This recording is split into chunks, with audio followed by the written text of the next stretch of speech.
So, Brandon, with the commissioning of the deacons coming up, there's been some questions that have arisen, and those questions I think have a reason to answer them. There's some genuine questions from some people, and so um, we could start with the office of the deacon that's established in Scripture versus Yeah, the office of the elder. yeah. We know that those are offices of the Bible, but why? What's the distinction and why?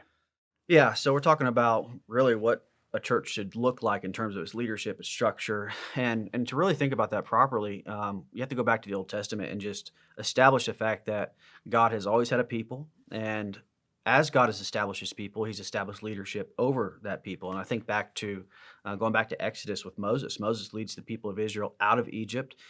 God gives them His law, and even before the law is given, Jethro comes to Moses and he says, "Listen, this is Moses' father-in-law." He says, "Hey, time out. These people are too much for you. Yeah. You need to appoint leaders over leaders over leaders." And Moses is like, "That's a great idea." And so he actually appoints leaders to, over thousands and hundreds and fifties to oversee the people. And then, it evolves into judges and kings. And then you have the establishment of the New Testament church. Christ lays down his life for his bride. He's resurrected. He ascends to heaven, gives his spirit, and immediately the apostles are leading the church. Right. And as the church develops, what we see in the New Testament is you have, Paul writes to the Philippians, and he's writing not just to the church, but to the elders and deacons, Philippians 1:1.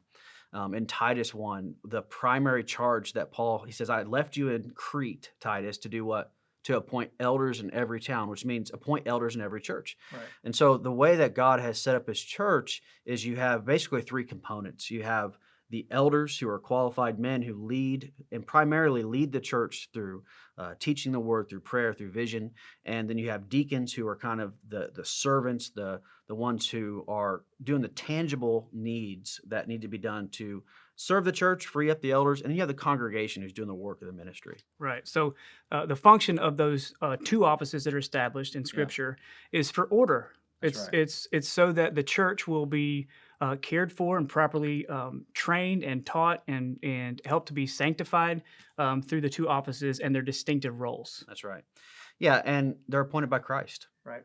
So we see in so many different churches in our area and throughout history that have different leadership structures and different ideas about what leadership should look like. And I think there's room for churches to have liberty and to have that freedom to make certain decisions. But at the end of the day, the church belongs to Jesus Christ. Right. It's His bride. He purchased with His blood, and He has established His rule and reign through elders and deacons and the congregation.